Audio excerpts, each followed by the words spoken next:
Halo dulur, selamat datang di Media United, channel fans MU paling netral. Menang dipuji, kalah dibully.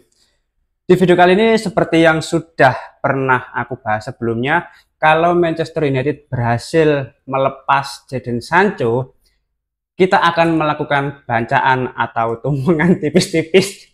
Dan kemarin sudah ada yang nagih, kapan tumpengannya lur? Nah, akhirnya sekarang baru bisa kesampaian teman-teman ya.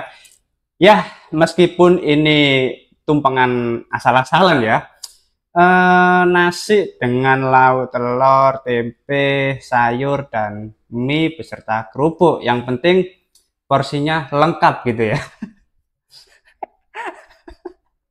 Ini konten apa sih itu? Oh no, video-video tumpengan. Ini benar-benar out of the box teman-teman ya.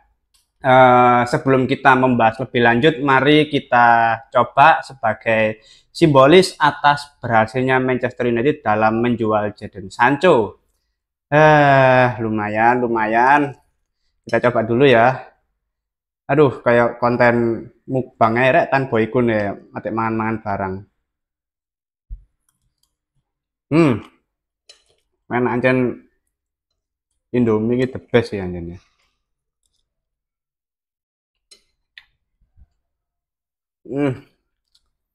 Memang semua makanan itu pasti enak kalau kita sedang lapar gitu.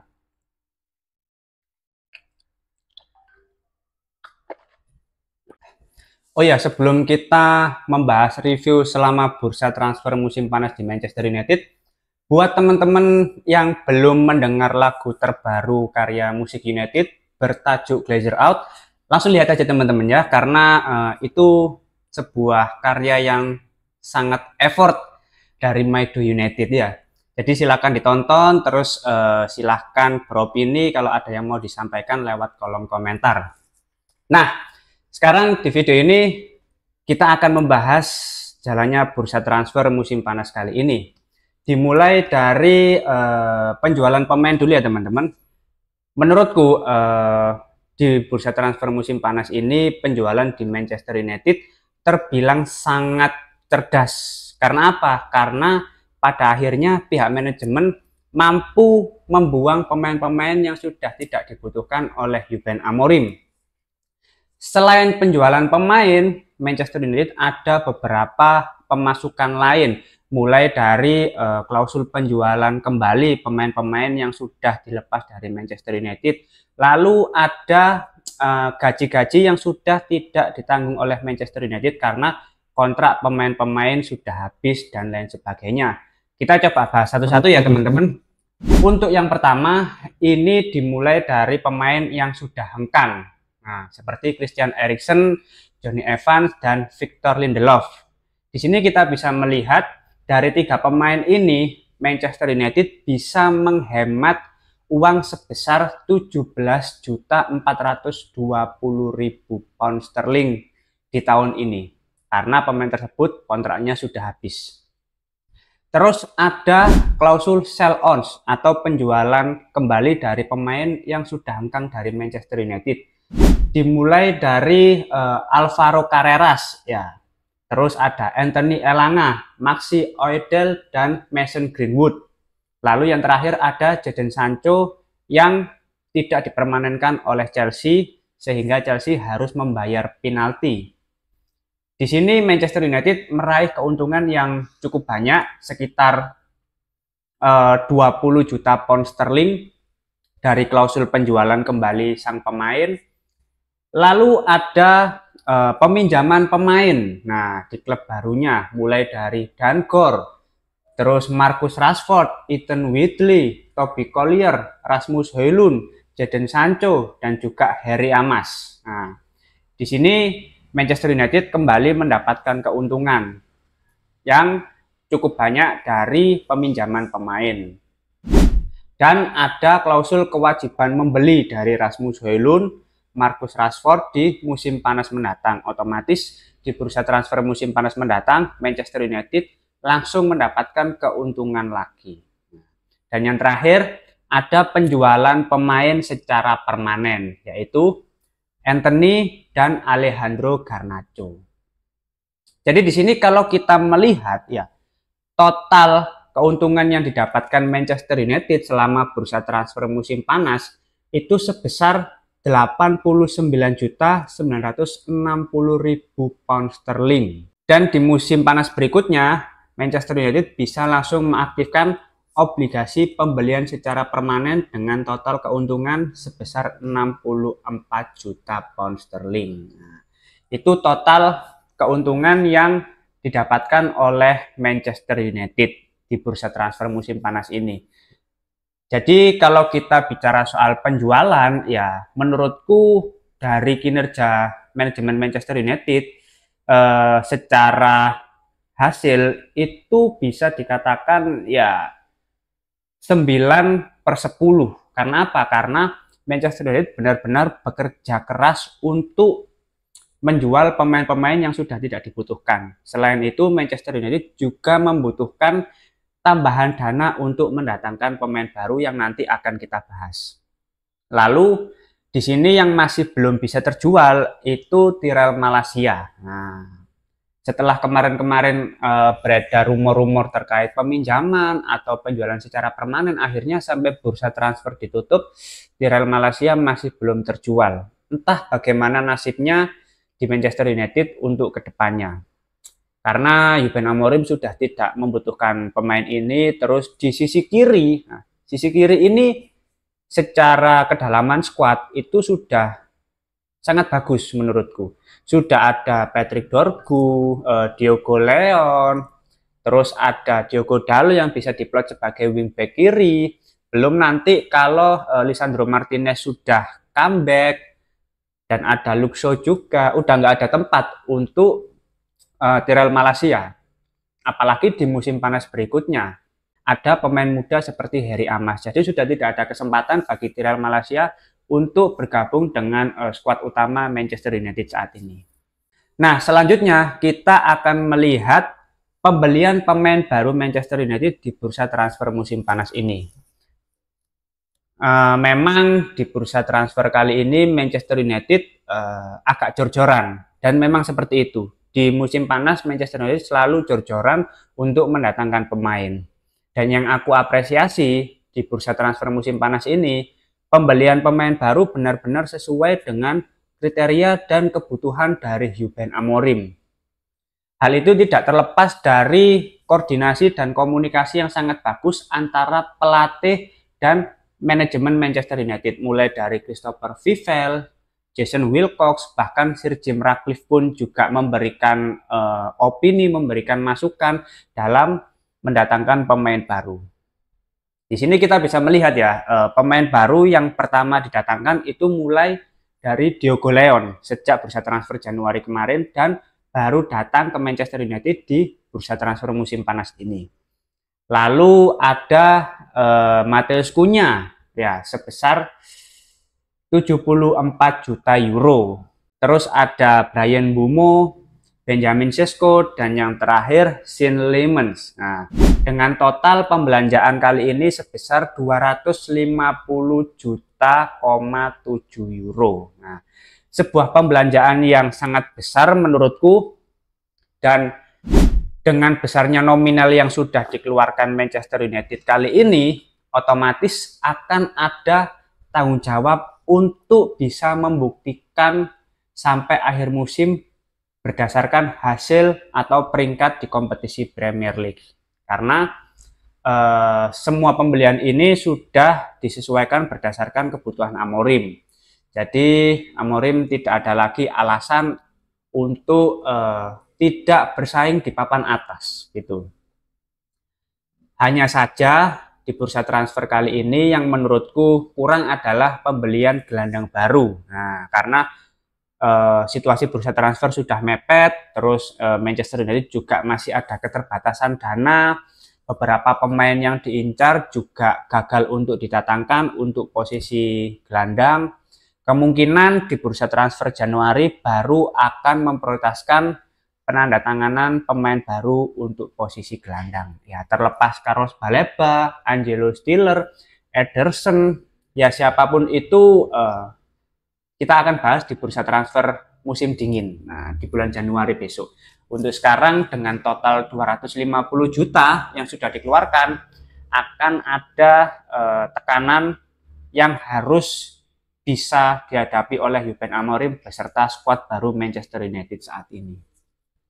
Dan di sini kalau kita coba bandingkan antara pengeluaran dari pembelian pemain dan juga pemasukan dalam penjualan pemain, di bursa transfer musim panas ini Manchester United berada di peringkat kelima, termasuk klub yang sangat banyak mengeluarkan dana untuk mendatangkan pemain baru.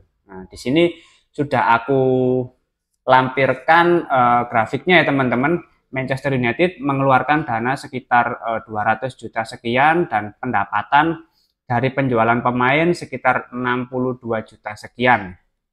Nah, di sini Manchester United praktis mengeluarkan dana sebesar 170 juta. Nah, itu dana yang dikeluarkan. Meskipun kalau kita melihat semua pembelian pemain baru Manchester United itu tidak dibayar secara cash, melainkan diangsur. Ya, beberapa kali angsuran. Jadi tidak membebankan keuangan Manchester United di bursa transfer musim panas kali ini.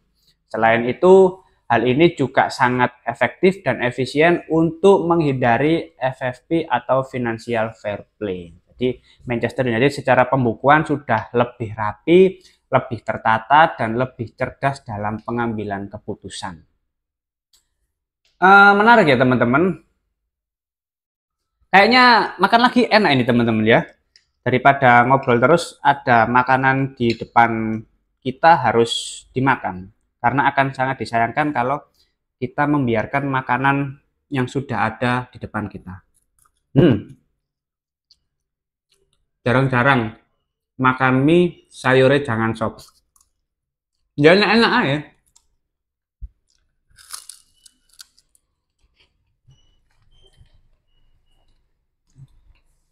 Memang rasanya nikmat sekali teman-teman ya.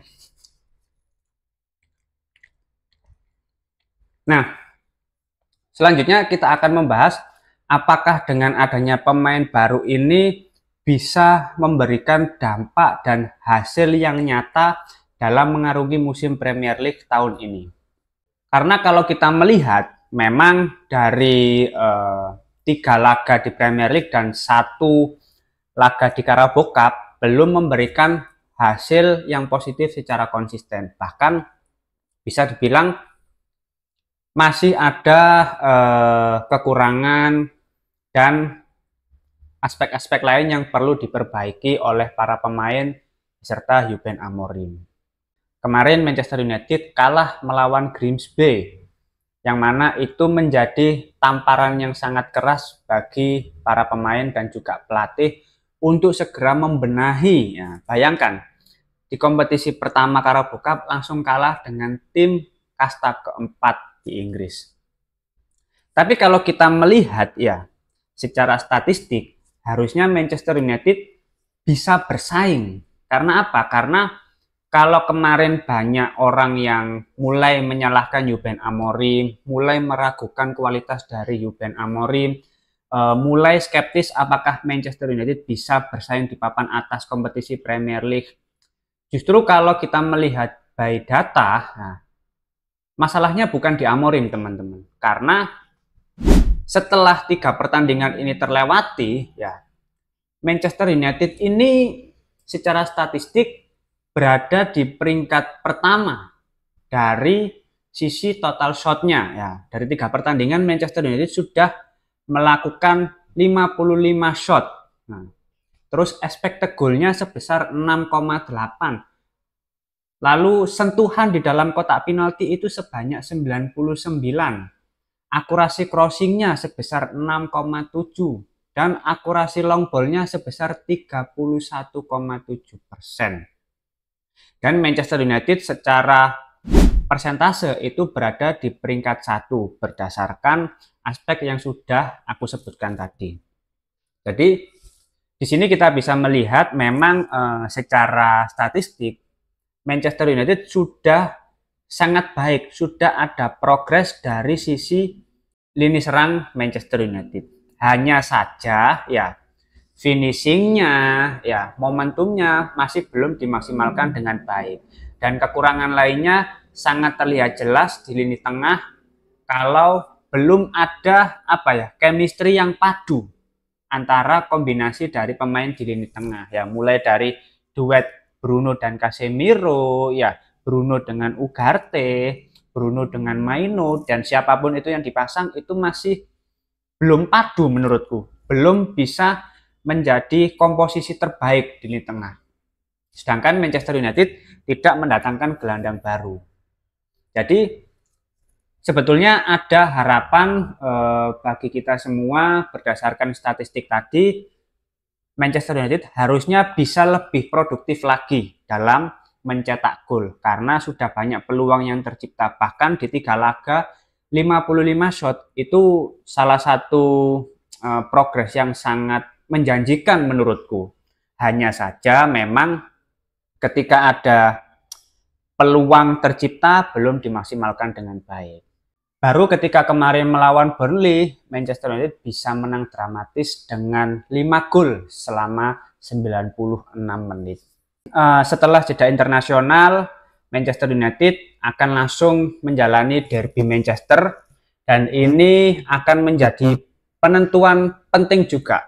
Apakah para pemain atau skuad dari Ruben Amorim bisa meraih kemenangan secara konsisten atau masih mengalami masalah seperti yang sudah-sudah. Mulai dari kebobolan di situasi-situasi genting atau bolongnya lini tengah yang masih belum bisa diperbaiki, lini pertahanan yang terlalu lebar dengan skema 3 back, para pemain yang telat dalam melakukan marking atau intercept dari pemain lawan, itu yang masalah-masalah klise.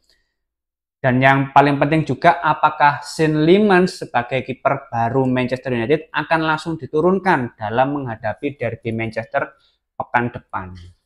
Tapi di sini kita bisa melihat bahwasanya dengan mendatangkan 5 pemain baru di bursa transfer musim panas ini, aku menilai sekitar 8,5/10 karena Benjamin Sesko, Diogo Leon, dan Sean Lemans ini bukan pemain dari klub Premier League, jadi dia pasti butuh waktu untuk adaptasi. Dan itu akan memakan waktu yang cukup lama, tergantung kualitas dari pemain tersebut. Lalu Bryan Mbeumo dan Matheus Cunha sudah terbukti di EPL, dan kemarin 1 gol sudah tercipta lewat Bryan Mbeumo. Ini akan meningkatkan kepercayaan diri para pemain untuk bisa membuka keran golnya di pertandingan-pertandingan berikutnya. Tinggal bagaimana Ruben Amorim bisa menjaga kebugaran, kepercayaan diri, dan memegang situasi di dalam ruang ganti Manchester United setiap pertandingan. Oke, mungkin itu dulu review singkat selama proses bursa transfer musim panas kali ini. Kalau teman-teman ada opini lain, langsung tulis saja di kolom komentar, kita akan diskusi santai seperti biasa. Aku mau lanjut menghabiskan tumpengan. Coba aku apa sih atau gini-gini bareng, aku biar nyelap atau ngomong ini. Tapi nggak apa-apa teman-temannya, karena memang penjualan dari Jadon Sancho, Anthony, Alejandro Garnacho, itu layak dirayakan teman-teman. Dan kesuksesan ini adalah bentuk yang harus kita apresiasi sebagai fans kepada pihak manajemen yang bekerja dengan sangat keras. Jadi kita nikmati saja ya momen-momen hengkangnya pemain-pemain toksik di Manchester United sebelumnya. Kita tinggal menunggu saja apakah pemain-pemain yang sudah hengkang dari Manchester United ini bisa membuktikan dengan klub barunya, atau bahkan memang kualitasnya seperti itu. Jadi meskipun berpindah tempat, ya mereka ini memang bermasalah gitu loh, bukan Manchester United yang bermasalah gitu loh. Oke, terima kasih sudah menonton video ini. Jangan lupa like, komen, dan subscribe. Salam.